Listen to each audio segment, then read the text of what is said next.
Você tem coragem para fazer o enfrentamento da criação de um filho, de uma filha que exige a sua atenção 24 horas por dia, muitas vezes sem rede de apoio? Será que você tem a coragem de descobrir os talentos incríveis que esse filho, essa filha pode promover na sua vida? Você tem coragem para falar sobre autismo e para, de fato, estender a mão a quem precisa? Você tem coragem de cuidar de quem cuida? Hoje vocês vão conhecer aqui no nosso podcast, no Coragem para Dizer, uma mulher que responde a nossa última pergunta, que encontrou um propósito na vida que é exatamente isso: cuidar de quem cuida. Então, meu primeiro abraço é para você que nos acompanha na TVBE em Joinville, Itajaí, na TV Mocinha, na TV BC, no YouTube, e agora nós estamos muito importantes também, fomos para o Spotify. Olha só, minha convidada de hoje, pessoal, é uma mulher que eu acabei de conhecer, fiquei vidrada nela, porque além de linda, por fora, vocês vão ver porque ela é linda, eu descobri que ela tem uma beleza ainda maior por dentro da sua alma. E ela construiu um projeto realmente muito transformador.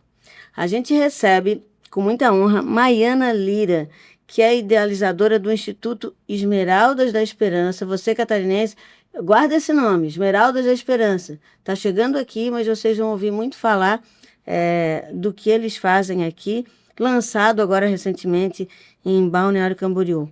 Um espaço que nasce com esse propósito muito claro de acolher, apoiar, amparar das formas mais diversas e mais especiais, principalmente as mães de filhos autistas, as mães atípicas. Muito bem-vinda, querida. Quero, antes de tudo, antes de a gente começar a falar sobre a causa em si, quero ouvir um pouquinho do teu coração. Como foi o chamado? Como foi o propósito? Como que uma mulher de tanto sucesso no seu... e tão ocupada, né, no mundo dos negócios, encontrou esse objetivo de vida? Eu acredito, primeiro, muito obrigada pela essa oportunidade. Eu digo que Deus, ele não une pessoas, ele une um propósito maior do que isso. E eu fui descobrindo isso na carreira empresarial. Né? Geralmente, quando a gente começa a trabalhar muito com empresas, a gente começa a lidar muito com o ser humano e a gente se preocupa muito com o sucesso financeiro. A gente se esquece que por dentro da gente ele fica um vazio muito grande, porque tudo aquilo que está externo nem sempre te completa no internamente, né?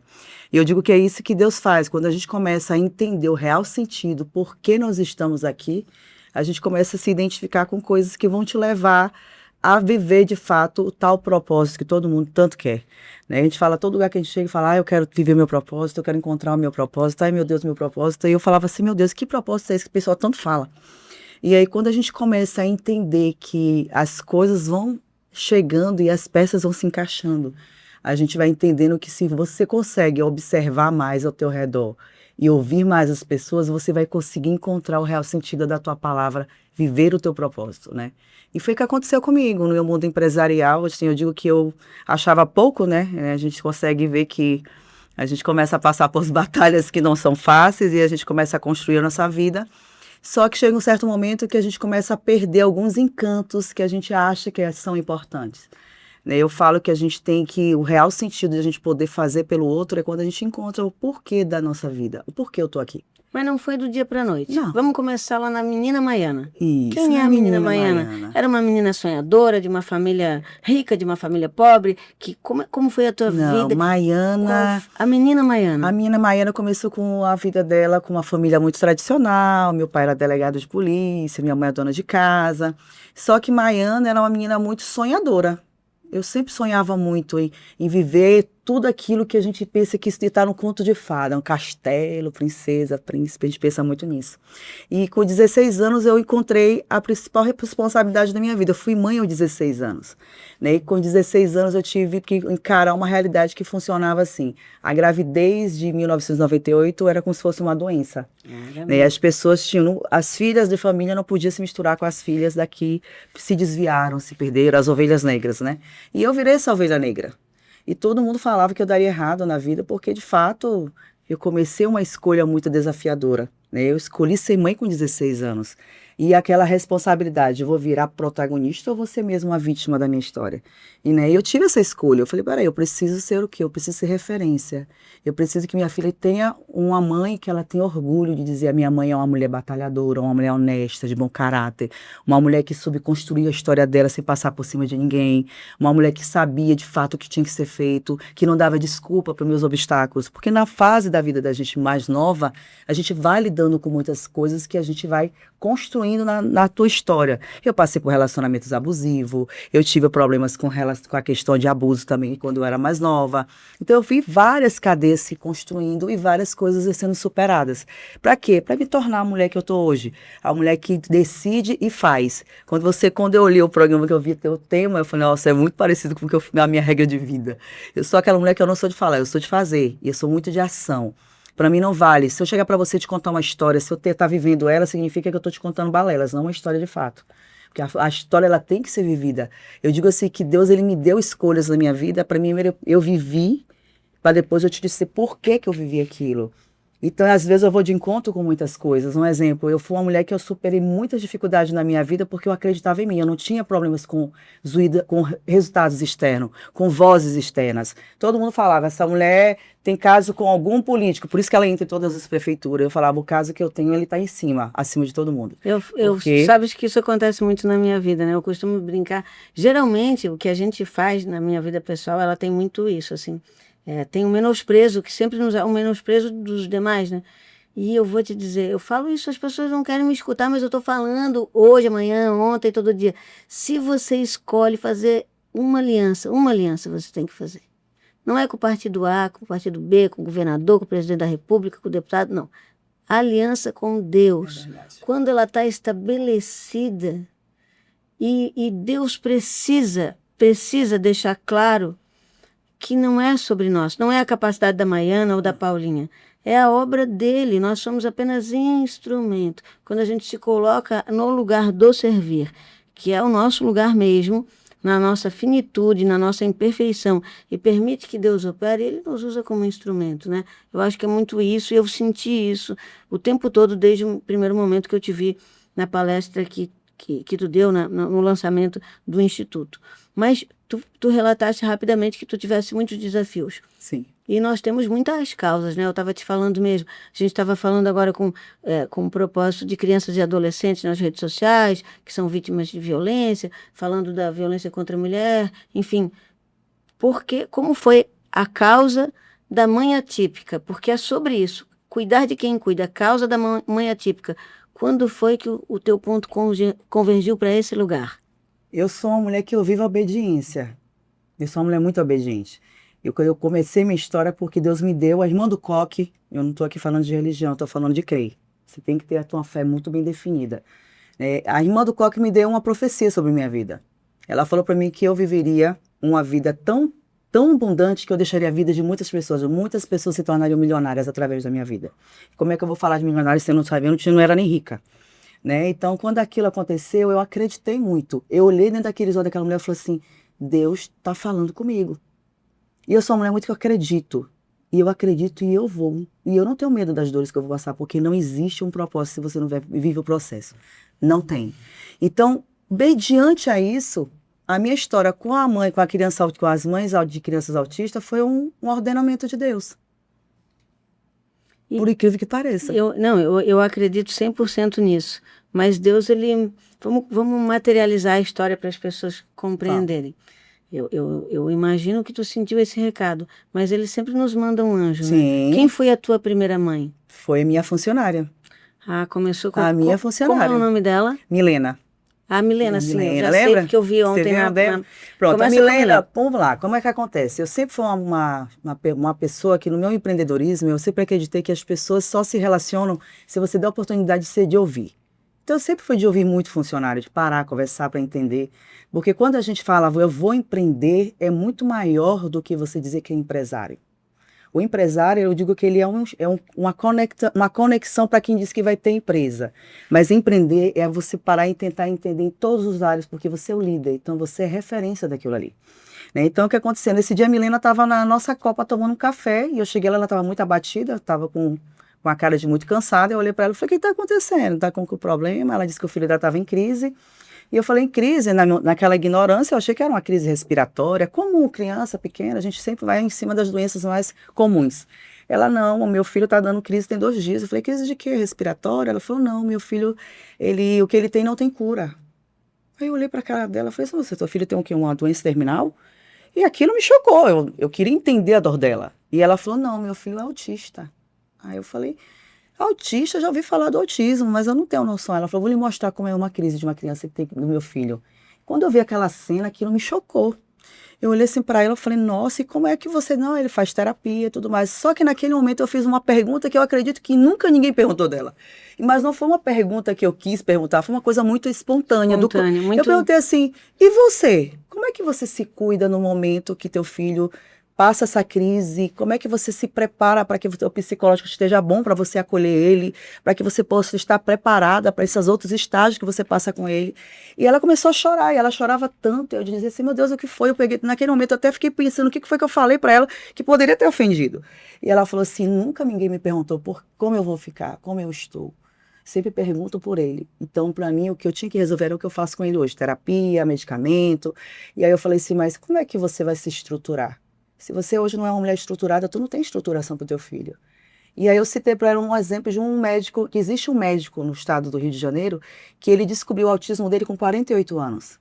E ele é um dos melhores cirurgiões que existe. Então, se essa mãe tivesse descoberto esse diagnóstico anterior, ele não seria esse médico, porque ela entraria em luto, porque é o luto da mãe do autismo, da autista hoje, é que ela mata toda uma história, porque ela se vê limitada, porque ela não é preparada para esse diagnóstico. Ela imputa, porque a sociedade imputa uma limitação ao autista, né? Muito. E não explora todas as possibilidades que essa criança tem. Eu ontem te disse, todo mundo tem uma história, eu também tenho as minhas histórias, eu tenho, enfim, um afilhadinho, a minha melhor amiga, tem um menino com Asperger, que já é um homem, e, enfim, todo o cotidiano da minha vida. Mas eu não é para falar de mim hoje, é para falar sobre esse ponto. Tu sabe que tu tá chegando num lugar que quase ninguém chegou ainda, né? Que é olhar para essa mãe. E eu digo isso, pessoal, porque 78%, olha esse número, guarda esse número, 78% das mães atípicas ficam sozinhas para criar os seus filhos até o 5º ano de idade da criança, porque os pais não aguentam, né? Então a gente tem um número muito significativo de mães solo. E além de ter um quadro muito realmente de uma questão de viver sem ter o parceiro, sem uma zona de apoio, existe um índice mais forte ainda, né, que é um índice de violência doméstica junto com essas mães. A gente descobriu vários relatos de mães que, pela terapia, porque a gente dá hoje um aplicativo de telemedicina para que elas façam essa terapia em casa, para que elas não fiquem desassistidas no momento que a criança está em casa, que foi através dessa terapia que a gente teve acesso a um cárcere privado, a uma violência contra a criança, histórias que impactaram muito, assim. Hoje eu digo que Deus me deu uma missão muito forte e que eu tive que me preparar para abraçar essa missão. E muito desafiadora, né, amiga? A gente é desafiador mesmo. Porque eu acho que Deus te escolheu para fazer coisas difíceis. Coisas fáceis ele não ia te dar, amiga. Eu falei, sinceramente, não dá não, porque Deus, sou eu. Eu me questionei isso várias vezes. Então, e no início, quando eu fui acolher, eu também tive um embate muito grande. Por quê? Imagina.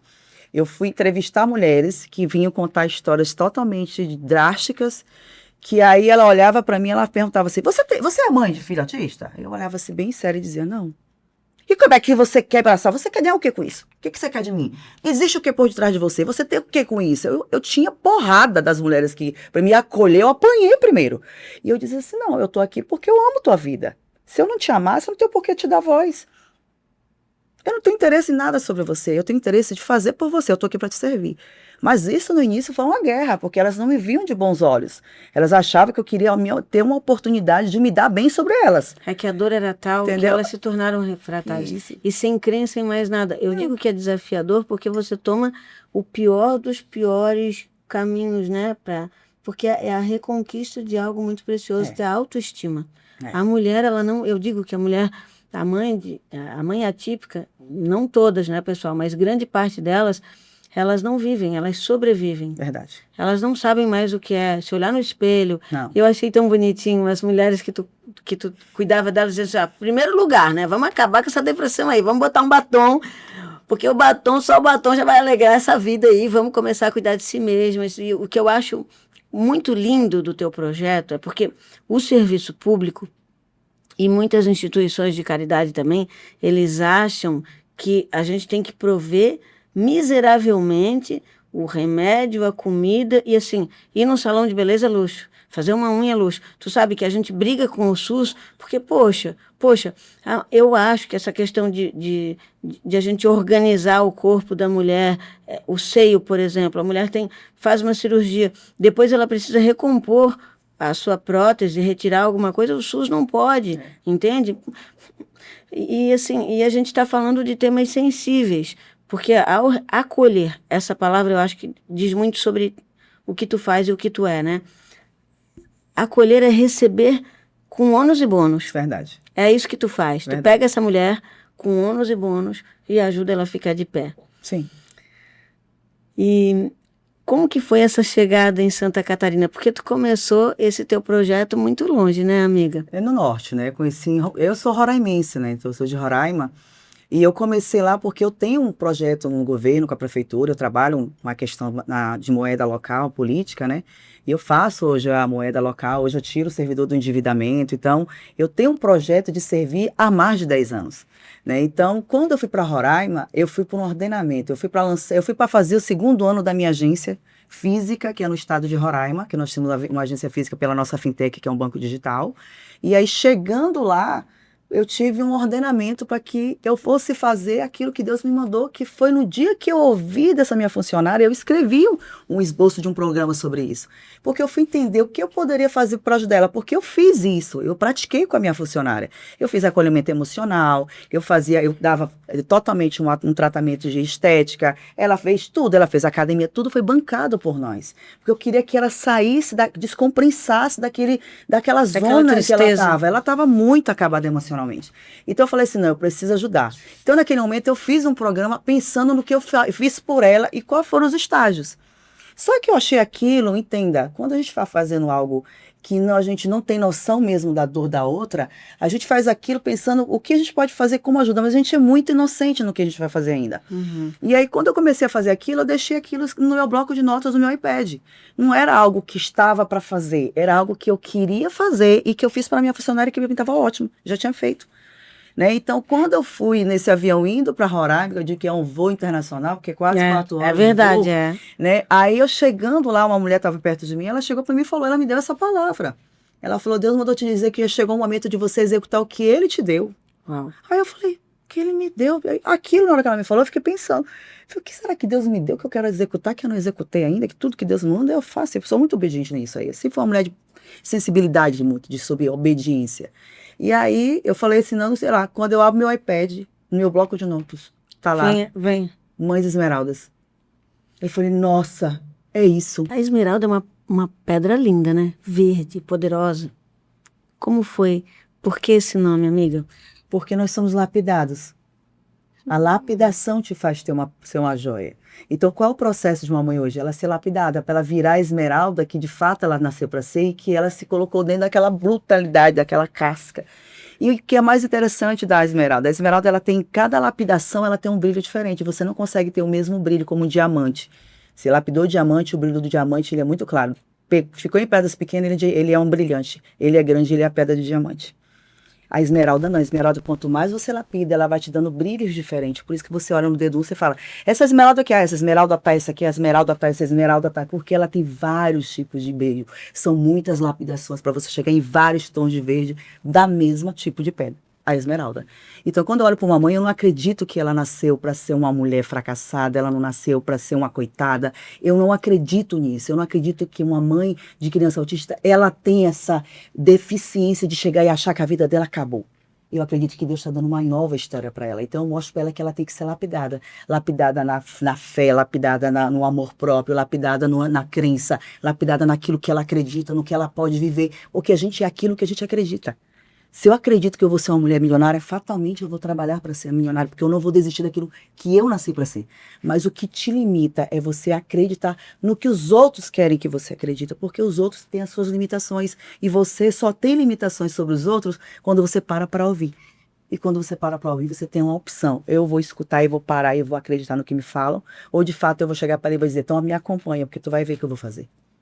Na verdade, tu acaba sendo, eu imagino que deve ser duro para ti ser referência e ser a luz de tanta gente, né? De certa forma, porque as expectativas sobre, a- sobre os teus dias, elas são inúmeras, Então, né? É, mas tu tem uma missão que realmente é muito poderosa, que é as mulheres, elas são muito competitivas. Tu sabes disso. E tu consegue trazer essas mulheres para perto de ti e dizer, olha, né, não tem nada que nos afaste. ao E eu contrário, a quero te gente se ajudar. aproxima. Eu quero te ajudar. É. Vem para cá. Mas a gente tem que trabalhar essa consciência, sabe? Porque, tipo assim, quando eu falei, eu até cito muito isso nas minhas mentorias e palestras, quando me chamam para falar sobre a mulher, a identidade da mulher. Eu falo muito, sabe qual é o problema das mulheres? Elas pararam de se exaltar. E elas começaram a ter uma competição desleal. Porque você tem teu brilho, e eu tenho o meu brilho. Tu tem o teu espaço, eu tenho o meu espaço. E juntos o nosso espaço, ele tem como uma constelação. Você está entendendo que ela não pode, eu não posso competir com o teu brilho, porque teu brilho não vai ofuscar o meu, nem o meu vai ofuscar o teu, porque nós temos estrelas que brilham diferente. Eu chego hoje, eu preciso que tu me dê a mão para que eu possa ser uma constelação na vida de outras mulheres. Eu não consigo sozinha. Mas tu é uma presença muito forte, né, Maiana? Só a tua, e a presença que eu digo é a tua expressão visual, o teu olhar, assim, essa tua fé, ela, na minha opinião, ela está traduzida muito mais na forma, no agir, do que até mesmo nas tuas palavras. Porque tem um amigo meu, ele fala aqui, eu acho uma graça a expressão, ele diz assim, falar até papagaio fala. E tu começa, e o nosso espírito, o propósito desse podcast é coragem para dizer. Ah, coragem para dizer, todo mundo fala tudo na rede social. Tem um monte de gente aí, ó, professor de Deus, que tem teses e teorias sobre tudo, que diz como é que tu tem que tocar a tua vida, criar teus filhos. Não, não. Tu, diferente disso. Além da coragem para dizer, tu tem muita força, força mesmo, para fazer. Como é no teu dia difícil? No teu dia ruim? Porque tu também tem, né, amiga? Nos dias ruins, eu procuro não estar com pessoas. Tu se recolhe. Eu me recolho para uma oração, para me Recarrega. regenizar, para orar, para me conectar com Deus, para entender os motivos que eu estou passando por aquela tempestade, pelos nossos desertos. Porque eu acredito que a gente tem uma certa dificuldade em achar que, se eu estou no dias mal, eu tenho que chegar e compartilhar o meu dia mal contigo. E você não tem que estar recebendo meu dia mal porque eu estou mal. Eu chego na minha empresa, não teve um dia na minha empresa, durante mais de 10 anos que eu sou uma gestora, que você chegou na minha empresa e você me encontrou de cara fechada ou de mau humor. Todos os dias que eu entro na minha empresa eu dou um sorriso. E a primeira coisa que eu faço na minha vida é abrir o sorriso para qualquer pessoa. Porque eu não acredito que você tenha que chegar no teu ambiente, num dia mal, se resguarde ao teu dia mal. Respeite o teu momento.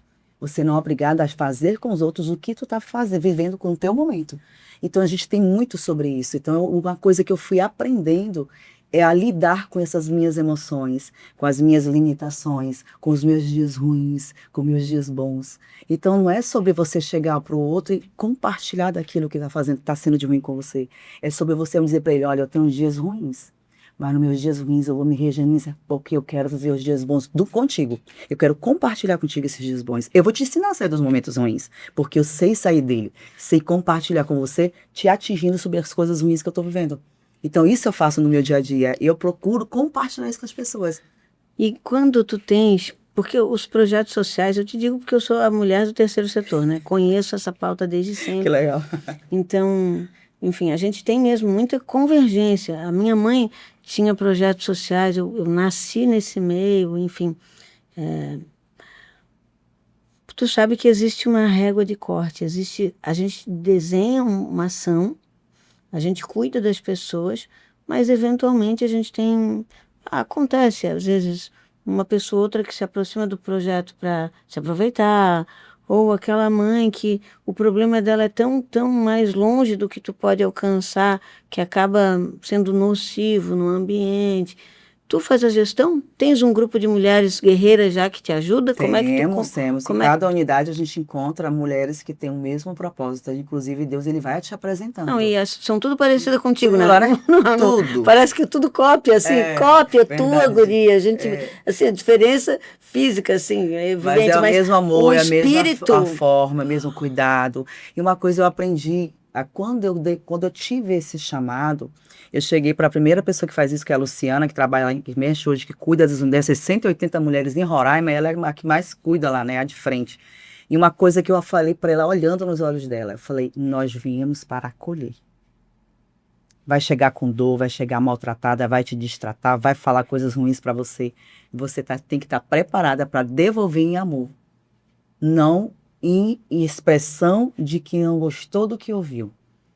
Então, hoje, o que eu faço muito? Eu sou aquela mulher que eu acredito muito naquela questão que quando Deus fala que você tem dar uma face para bater, a outra para ele bater. Eu acredito muito nisso. Para que a gente possa chegar no verdadeiro coração, você tem que, muitas vezes, apanhar. Escutar aquilo que não vai ser bom para você, vai fazer coisas que vai te machucar, mas mesmo engolindo aquela dor, você vai ter que responder com amor, porque é com amor que tu cura. Eu digo que esse programa é surpreendente, porque eu chamei a Maiana para falar sobre uma coisa que é cuidar de quem cuida, cuidado de mães atípicas, mas vocês estão vendo que vocês estão recebendo um combo, né? Já é um super treinamento motivacional de como ficar de pé, ter fé e tocar uma vida, e ter uma vida de sucesso. É um pouco de tudo, porque tu é uma mulher muito completa.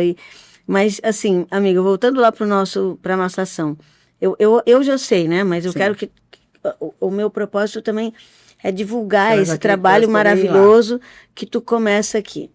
O Instituto, ele chega em Santa Catarina, tem um endereço em Balneário Camboriú, que a gente vai botar aí, vai aparecer aí na telinha, onde estão. Começa esse trabalho em Balneário Camboriú, acolhendo mães atípicas. Então, em primeiro lugar, já deixo esse recadinho. Se você é mãe atípica, consegue chegar em Balneário Camboriú nesse endereço, que funciona de que horas a que horas mesmo, amiga? Das 9 às 17. Mas vamos deixar claro, não precisa ser de Balneário Camboriú. Sim. Qualquer mulher da região sul, ela tem hoje uma representação mais perto, né, do que lá no norte do Brasil, coitada. Elas iam achar muito longe, né? Então, assim, elas têm acesso à telemedicina, elas têm acesso a um acolhimento na região, porque a gente vai buscar parceiros na região para ela fazer uma terapia presencial, para ela fazer uma consulta médica, para ela fazer exames, para ela ter um auxílio jurídico, para ela poder também, de fato, ter roda de acolhimento, porque todos os lugares têm pessoas disponíveis para estar ajudando. Graças a Deus, é um projeto que está chegando no coração de muita gente. Então, tem voluntários querendo de todo lugar no Brasil querendo fazer parte disso. Eles entram pelo nosso Instagram, entram pelo próprio site do Instituto, e lá eles vão se credenciar. Olha, eu consigo atender no meu escritório dia de sábado, eu consigo dia de sábado fazer terapia, outras igrejas entrando em contato, querendo fazer roda de acolhimento com terapeutas. Então, elas vão ter várias situações na região sul. Várias portas de acolhimento. O que a gente precisa chegar ao quê? Esse abraço, essa voz, você tem alguém aqui para te ajudar, tem que chegar. Independente de ser lá em Balneário, como possa ser em Florianópolis, como pode ser em Curitiba, não vai ter problema. As pessoas que trabalham contigo são todas voluntárias ou tu tem pessoas remuneradas no projeto? Não, nós temos remuneradas sim, mas assim, muita parte dos nossos profissionais é voluntário, graças a Deus. Aqui, ela funciona nesse endereço, o Instituto, das 9 às 17, de segunda a sexta? Segunda a sábado. Segunda a sábado. Elas têm atendimento também. Sábado pela manhã também. Geralmente tem atendimento, acolhimento, roda de acolhimento. E o telefone, a gente pode dispor aqui também na tela, telefone, redes sociais. Eu já estou seguindo, pessoal. Quem está lá no meu perfil já vai achar o endereço também do Instituto. Minha amiga, qual é a tua expectativa aqui? Tu sabe que em Santa Catarina a gente tem um número interessante, né? Com laudos. A gente tem muitos autistas que não estão laudados ainda, mas aqui a gente tem cerca de 97 mil pessoas autistas. Depois eu vou estratificar esse número para te dar os menorzinhos, né? Os pequenos. O teu projeto está dito aí. A mãe pode ser aqui de Florianópolis, pode ser lá de Capivari de Baixo, que tem um trabalho lindo lá da nossa primeira-dama, que eu te falei que eu quero apresentá-la. enfim, de muitos lugares. Ela pode te procurar um instituto. Mas existe um tempo de tratamento. Um ano. 12 meses. 12 meses. Em 12 meses eu ganho um certificadinho, eu me formo no projeto. 12 meses, o que acontece? Em 12 meses nós conseguimos descobrir com essa mulher se de fato ela continua ainda precisando de qual tipo de apoio.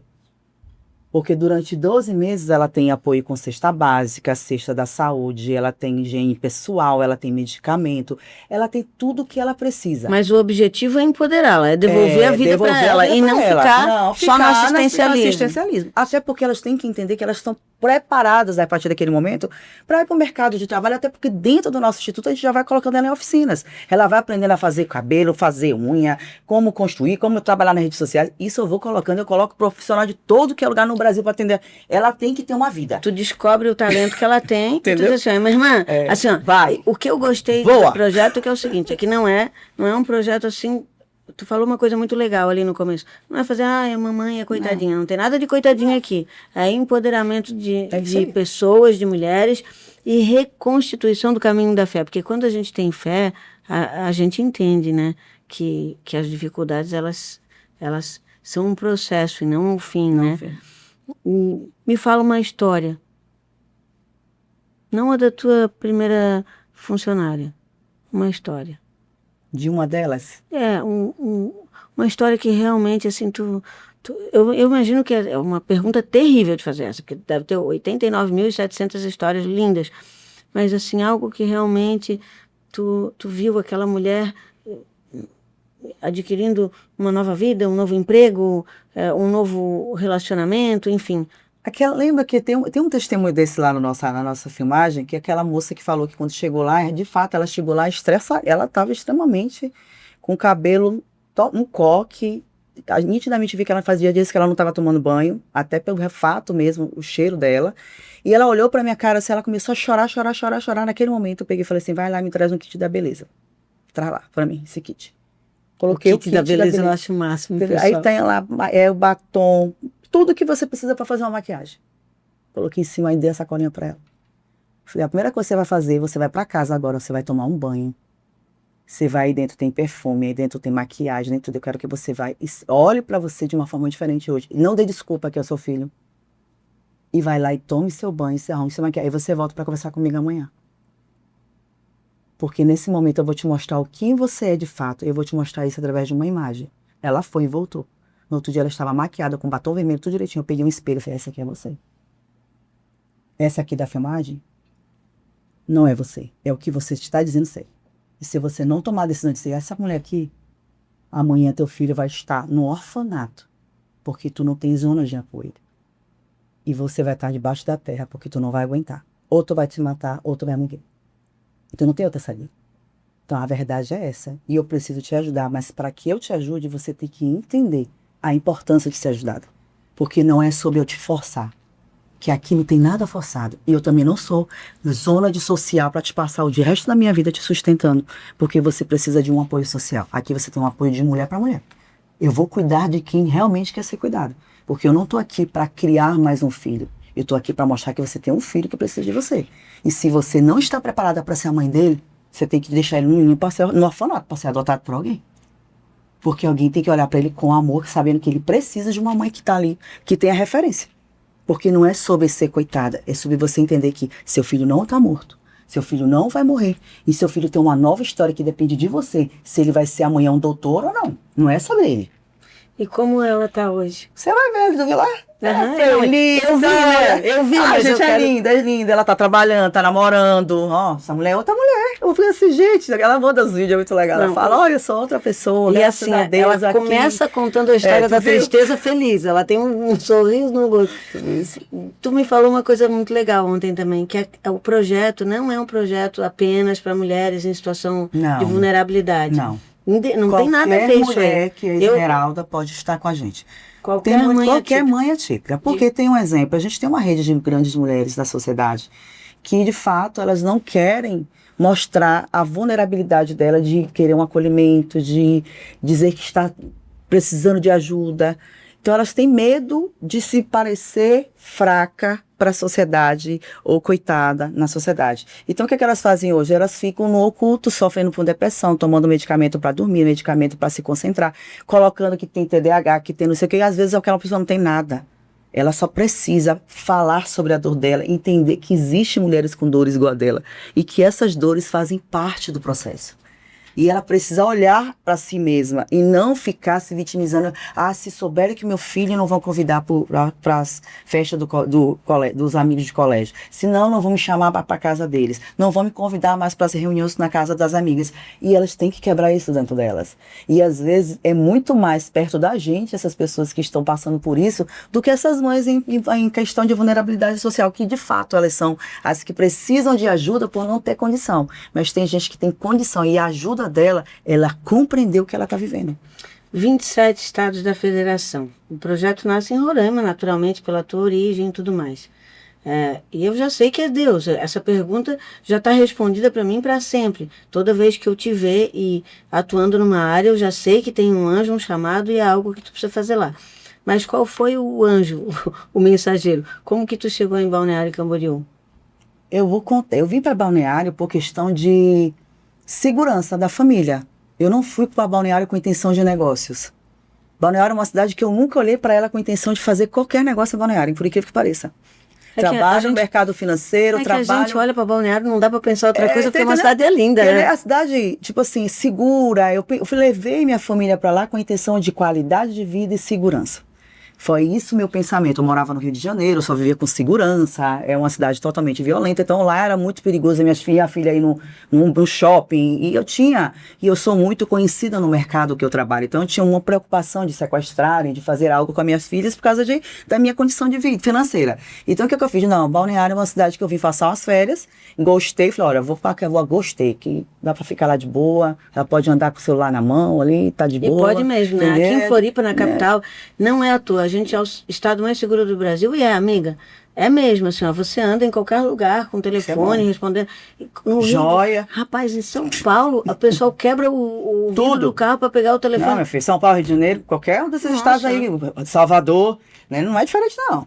Então, assim, quando eu comecei a vir para lá, eu vim para essa intenção. Tanto que eu estou em Balneário há 2 anos e eu nunca abri os olhos para negócio. As pessoas falam, nossa, ela é empreendedora, mas ela nunca veio rodadas de negócios, de empresas, de empresários, de network, me convidava para inúmeros. Eu não ia, porque não era minha intenção o negócio. Minha intenção era ter minha vidinha com a minha família, ter meu cantinho, eu queria descansar. Era o meu descanso. É aquele lugar, vou para minha casa, eu vou descansar. Né? E aí, eu estou um dia... Sendo como eu falei, de novo, veio o chamado que Deus fala com você, não adianta. É uma coisa. Aí eu peguei e falei assim, meu Deus, o que eu vim fazer em Balneário, meu Deus? Eu tenho vontade de fazer um negócio na cidade. Aí Deus falou assim, você foi para cuidar de pessoas. Quando eu falei cuidar de pessoas, ai meu Deus, é o projeto das Mães Esmeralda, eu vou ter que colocar esse projeto aqui. Aí eu comecei a visitar algumas coisas. E eu comecei a perceber que tinha um acolhimento até grau 2 para crianças do aspecto autista. Eu comecei a ver que tinha mães desamparadas também com o tratamento das terapias dos filhos. Comecei a entender que tinha muita mãe sentada esperando os filhos fazer terapia, que não eram acolhidas, que não tinham projetos para isso. E aí um dia eu cheguei, encontrei uma mãe fazendo uma faxina. E eu peguei e falei assim, se hoje viesse para cá um instituto que pudesse acolher, pudesse cuidar, pudesse ter algum tipo de zona de acolhimento para que você pudesse chegar lá e conseguir se sentir acolhida. Aí ela começou a chorar, eu falei, chegou o momento, aqui eu vou fazer. Tá tudo explicado já, né? Mas assim, vamos lá. A gente já deixou os contatos, os canais aí das mães atípicas. Eu já te falei que eu vou te apresentar umas amigas, né? Uma delas é a Daia. Ela se construiu, né? Ela criou esse nome, ela está tentando construir um projeto chamado Mãe Leoa. Que legal. E a Daia é isso, o povo aqui de Santa Catarina já a conhece. Ela um belo dia, foi exatamente isso, ela ficou desesperada porque ela não tinha mais o remédio da filha. Era um remédio à base de cannabis medicinal, cuja ausência dele... Deixa a criança totalmente Nossa, a menina tinha crises... Verdade. Terríveis. E aí ela faz um vídeo desesperado, chorando, dizendo que ela não aguentava mais, que ela ia matar a filha dela e ia se matar. Imagina, o mundo inteiro tomou conta daquele vídeo e a gente foi atrás dela e tudo mais. E tu vais adorar essa mulher. Assim, a Daia a gente tem que segurá-la, porque ela... E por conta dela eu tenho me aproximado de outras mães que vivem essa circunstância. Ela tem muito conteúdo, muito conhecimento de causa. E eu acho que a parte final, para ela se tornar uma das esmeraldas mais preciosas da tua história, é ela se aproximar de ti. Porque tem, a minha missão, Deus me deu outra. Né? Eu consigo enxergar essas dores. Que bom. Mas eu estou, assim, num rol de outras categorias. Ele me deixou com outras tarefas, né?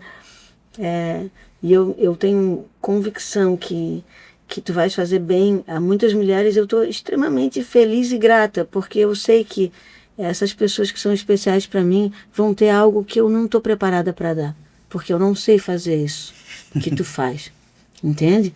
Eu continuo sendo amiga delas. E é muito engraçado quando elas chegam, às vezes, no meu gabinete, tem milhares de coisas importantes, o pessoal diz, fulana chegou aí.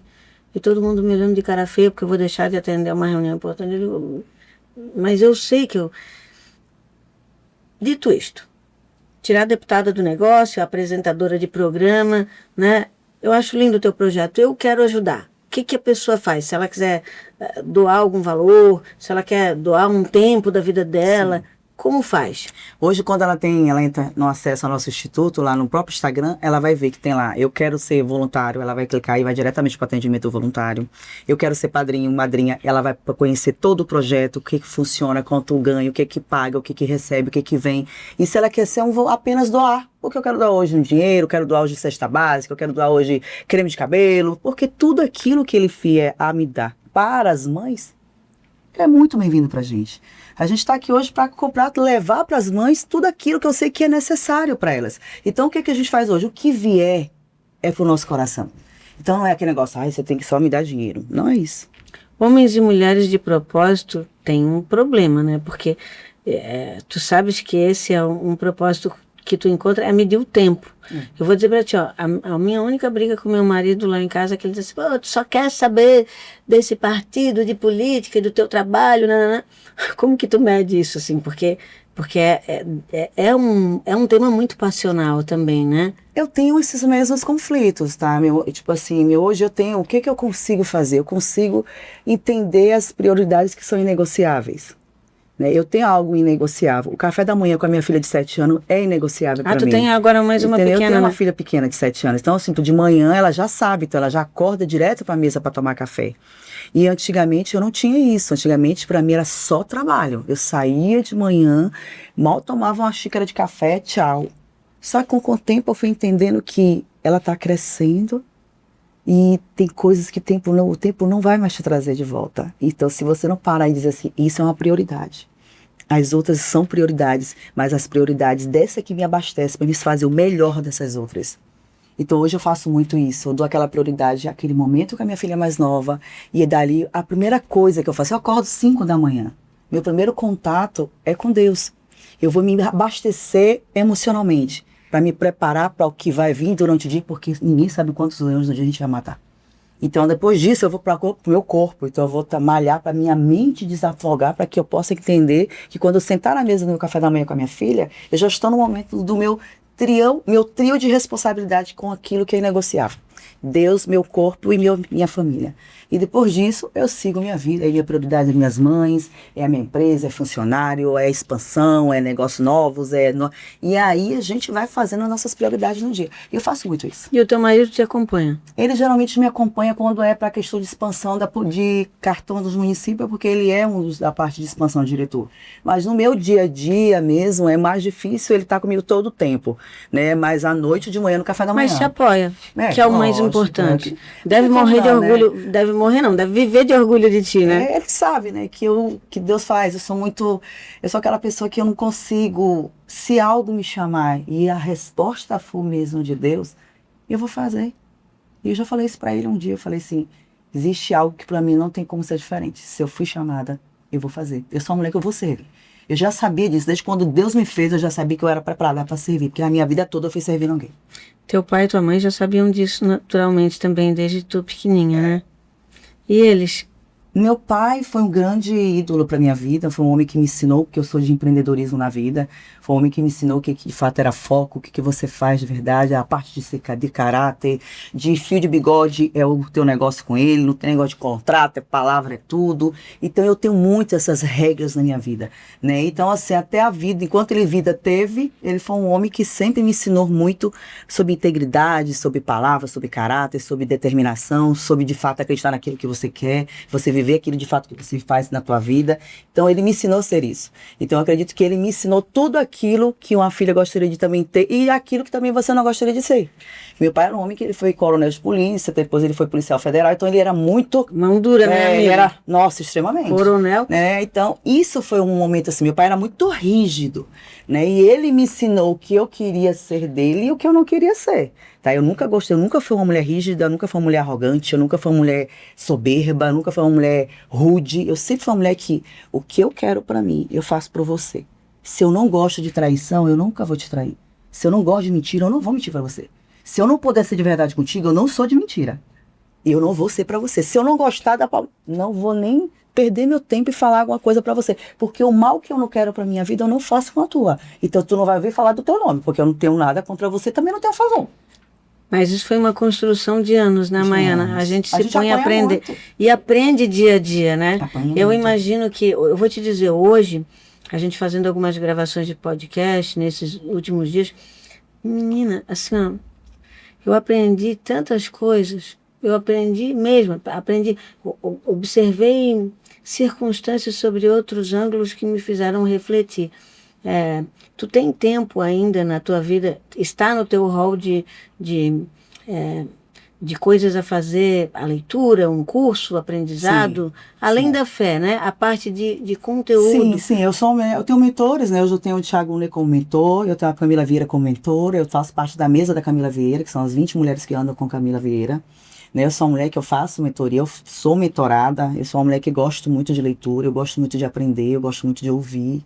Eu acredito que Deus, ele me dá isso, como assim, ó, escuta, quanto mais você escuta, mais sábia tu vai ficar, né? Eu, até assim, há pouco tempo, meu irmão, ele é pastor, né? Aí ele chegou para mim e falou assim, ele começou a pregar sobre a sabedoria.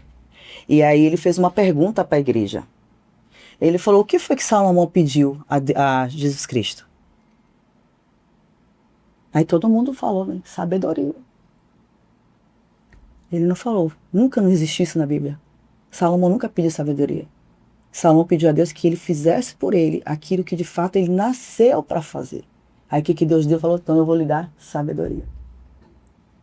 E a gente, eu tenho 43 anos, eu fui descobrir agora que Salomão, olha que eu sou cristã há mais de 10 anos, eu nunca soube que Salomão tinha pedido sabedoria. E eu falava para todo mundo isso, e eu pregava isso. Então a gente aprende todo dia, a gente parece assim, ó, nós temos que estar disponível a aprender. E eu acredito que é isso que eu faço. Eu gosto de aprender, eu gosto de falar com pessoas que tem mais a minha... Quando eu estou numa mesa, que eu sou a mais inteligente, aquela mesa não me cabe mais. Eu quero sempre ser aquela que vai aprender. Porque se eu estiver na mesa que todo mundo sabe, eu sei mais do que todo mundo, não vale a pena. Ai, guria, eu tenho isso comigo também. A gente tem que se permitir experimentar. E a mais inteligente, eu quero deixar claro, não é o diploma, né? A sabedoria da vida, ela está posta na mesa, ela se apresenta de uma forma, quando tu está aberto, né, para receber, de uma forma impressionante, né? Às vezes é de um desconhecido, de um estranho. Um estranho que você nunca viu na vida. Ele vai te ensinar algo que você vai levar para tua vida. Amiga, para a gente deixar esse recadinho final, a gente está se aproximando já do fim do nosso podcast. Eu te peço para deixar uma... Tu já deixou para a gente muitas e muitas mensagens fortes hoje. Eu acho que eu vou perguntar uma outra coisa. Me interessei, não vou nem passar parte. Tem uma outra ideia aqui. Tu tem discernimento que tu é uma mulher um pouco assustadora, né? Tu sabes disso? Deve passar pela tua cabeça que tu aterroriza um pouco o ambiente no teu entorno, porque assim, tu é tão segura de si, tu é tão determinada e tu tá tão amarrada, né, no teu propósito de fé, que é muito difícil te contestar, né? Quem te contesta? Quem te contesta? Quem diz pra ti? Quem te faz? Porque, assim, Toda mulher muito violentamente poderosa tem uma dificuldade enorme de ser contrariada, porque a gente demora para botar a mão para fazer alguma coisa. Mas quem te contesta? Quem te diz assim, Mariana, não é assim não, nós temos que fazer assim, sabe? Não, Alguém te contesta? Sim, contesta, porque de fato, quando a gente começa a ter o conhecimento, quando a gente começa a ter de fato o entendimento de que você nunca está 100% correta, que você precisa sempre de ter alguém para puxar tua orelha, que senão você vai desembestada, né? Então, assim, eu comecei a ter isso, tipo, meu irmão fala comigo, a minha irmã fala comigo, meu marido fala comigo. Então, tipo assim, às vezes eu fico assim, ó, não, baba, mas eu calo a boca, eu vou pensar o que tá falando pra mim. Mas eu te digo que eu te perguntei isso, porque não é que tu não permita que as pessoas te falem as coisas. Mas não é que tu não te dê acesso, mas é que o teu, a tua potência... a própria pessoa, entendeu? Ela não quer falar porque ela pergunta, como é que eu vou dizer para ela que ela faz tudo para ela dar certo, como é que sou eu para dizer? Então fica muito pouca gente mesmo, né? É o marido, irmão, é pouquinha gente. É pouquinha. E o resto é a tua mentoria, te ensina muito, né? A mentoria, ela te ensina muito a você se conhecer, a você ser humilde. É uma das coisas que foi mais difícil. Praticar a humildade, né? A coisa mais difícil para mim, como Maiana, se você me perguntasse, Maiana, foi a coisa mais difícil para você? Foi quebrar meu orgulho. Eu era muito orgulhosa. Porque eu tinha sido tão machucada que eu achava que eu não ia permitir que ninguém mais fizesse algo para mim poder me fazer sofrer. E eu fui entendendo que aquilo era uma blindagem de orgulho. Então aquilo me afastava de mim, da real mulher que eu nasci para ser. E aquilo me machucava muito, porque às vezes, aquilo ia para dentro do meu coração e aquilo ficava com uma pedra lá dentro. E aí ele ficava lá dentro, reservado, para ninguém ter aquele espaço. Então, quando eu fui quebrando aquele orgulho de aceitar que eu era fraca, que eu tinha momentos que eu precisava de ir alguém chegar aqui, eu chorar no ombro daquela pessoa, porque eu precisava também de ser acolhida. Eu tive todos esses quebrantamentos dentro de mim. E assim, foi muito difícil, porque eu era muito orgulhosa. Muito orgulhosa. Meu Deus, orgulho para mim era meu principal foco. Era a minha fortaleza. Eu era a mulher do orgulho. E isso é muito comum para as mulheres. É legal tu falar isso, porque eu sou orgulhosa. Eu ainda não consigo dizer que eu não sou nada orgulhosa. Um pouco eu ainda sou amiga. A gente vai quebrando, mas um processo, amiga. Pedir um processo, amiga. Tu quer ver, eu tenho que pedir alguma coisa para alguém. Meu Deus do céu. Amiga, para mim fazer esse instituto, mulher, pedir coisa foi uma lapidação para minha vida. Eu vou te contar por quê. Eu não conseguia pedir. Gente, eu não conseguia, eu tô sendo sincera, eu adotei as 100 e poucos mães. Tu queria bancar tudo sozinha? Só eu. Parece que eu tô vendo alguém. Entendeu? Olha, eu a mesma coisa, para pedir uma coisa pro meu marido, entendeu? É isso mesmo. Eu quero fazer tal coisa ali, não tem que pedir pro meu marido. Gente, assim, meu Deus, como é difícil. A gente é muito orgulhosa, né? Danado esse orgulho. Mas eu tô melhorando, amiga. Mas a gente vai quebrando, mas eu também vou melhorando. Mas isso é uma lapidação isso aí. A gente também tem orgulho ainda. Tem hora que a gente tem esse orgulho. Cara, para mim fazer um instituto foi uma coisa maior do que a minha. Eu falava, como é que eu vou pedir ajuda de alguém? Pra que eu quero? Não, não vou pedir não. Quem é que vai acreditar que eu tô querendo ajuda para alguma coisa? Pois se eu quero me dar bem. Não, não. Era assim mesmo. Mas a gente vai se quebrando. Isso é muito legal. Eu acho que a tua passagem, que foi tão discreta nesses 2 anos aí em Santa Catarina, acabou. Isso aqui é um estado que tem nome de santa e nome de mulher. Verdade. É um estado, presta atenção nisso. A gente é o melhor nos números sociais, econômicos, em tudo. Verdade. Menor taxa de desemprego do Brasil, estado mais seguro para se viver. Verdade. Mas aqui, incrivelmente, a gente ainda não tem o espaço que as mulheres merecem ter. É um dos estados que mais mata as suas mulheres. A gente tem um dos piores números de violência contra a mulher do Brasil. E não dá para entender. A gente melhorou todos os números de segurança pública. Menos esse. A dependência emocional. Sabe por quê? Porque a gente está vivendo exatamente esse momento e eu quero trazer esse tema porque tem a ver com o empoderamento de mulheres. Quem são as mulheres? Por que estão morrendo mais mulheres em Santa Catarina? Porque nesse exato momento elas estão terminando relacionamentos abusivos. Tu entendeu? Por que a gente tinha menos mortes? Porque as mulheres seguiam. Elas seguiam naquele momento. A maioria dos casos de morte que a gente teve agora, a maioria, para não dizer a totalidade, porque eu não estou aqui com estatística perfeita na mão, mas se deu por mulheres que se separaram, terminaram o namoro, terminaram os relacionamentos. Entende? Elas estão aprendendo a olhar um pouquinho mais para si. Isso é muito bom. E aí eu te digo que uma mulher de poder, e de poder divino, de poder absoluto, de alma leve e grande, nesse estado, eu acho que também tem muito a ver com isso, sabe? Tem muito, porque tu começa por um ponto, o mais sensível e esquecido. Cuidar das mulheres que não têm. Não tem. Eu estou te testemunhando aqui porque eu vivo isso. A Dai, ela tem a Paulinha, amiga dela. Ela não tem um protocolo, um processo, uma forma de encaixar, encontrar um emprego que minimamente ela consiga pagar um aluguel e sustentar a filha dela, porque ela não tem mais nada, não tem família, não tem mais ninguém. A rede de apoio familiar geralmente é muito sensível, muito diminuta dessas mulheres. Então, eu não sei, eu quero te dizer aqui que eu acho que esse teu chamado de cuidado com as mulheres, ele vai ter outros desdobramentos por aí.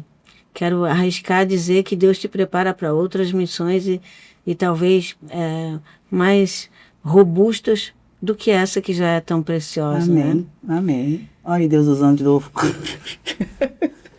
Eu tô até vendo quando você começa na minha vida. Começa assim, começa... Olha aqui, ó. Começou assim. Eu só quero te falar que eu tô arrepiadíssima. 15 anos atrás eu tive um chamado. Agora. Depois de 10 anos tive outro. Agora eu tô aqui de novo. Ai, Deus. Ai, Jesus Cristo. Que seja feita a tua vontade sempre. Amém, sempre, sempre. Tu sabe que nós somos tuas servas. É verdade. E não tem. As melhores amigas, teve os discípulos, né? Mas a Maria, as melhores amigas de Jesus fomos nós. E é isso, verdade. Né? Ó, meu amor, tuas palavras finais. Primeiro dizer para você que mulheres da questão pública, né, na rede pública, são difíceis olharem com esses olhares mais diferenciados, né? E eu acredito muito que Deus ele faz essa transformação, ele vem transformando. Né? Não é à toa que eu nunca tinha visto uma deputada para querer fazer um podcast para trazer assuntos que vão de confronto muitas vezes com a bancada que ela trabalha, porque é muito poder, é muita ousadia, porque isso é ousadia, né? De você ir de frente com aquilo, sabendo que você sabe que isso é a boca de muitas mulheres, muitas famílias, mas que você não se preocupou com isso. Isso já é um diferencial que vai te levar daqui para algo maior. E dizer para você que está em casa que não se vitimize de uma coisa que você não é vítima. A protagonista da tua vida é você que escolhe ser. Então, se você não quer ser protagonista, você vai viver sempre no buraco. E o buraco é a escolha. Eu espero que você, nesse momento, você consiga sair dessa zona e entender que você é a principal história. Porque o primeiro amor é o amor próprio. E você tem que aprender a se amar. O Coragem para Dizer termina gloriosamente com esse recado de força, de fé, de esperança, dizendo a vocês, temos muitas esmeraldas que vão passar a brilhar em Santa Catarina. Ai, tô amando. E bora lá, gente, ó, sigam o Instagram. Como é que é o Instagram mesmo, amiga? Vai estar inscrito? Como é que é? Inscrito, @Esmeralda, não, Instituto Esmeralda também, e a Esmeralda também é na Esperança. É isso aí. Contamos com vocês e até o nosso próximo Coragem para Dizer, Força para Fazer. Beijo grande, fiquem com Deus.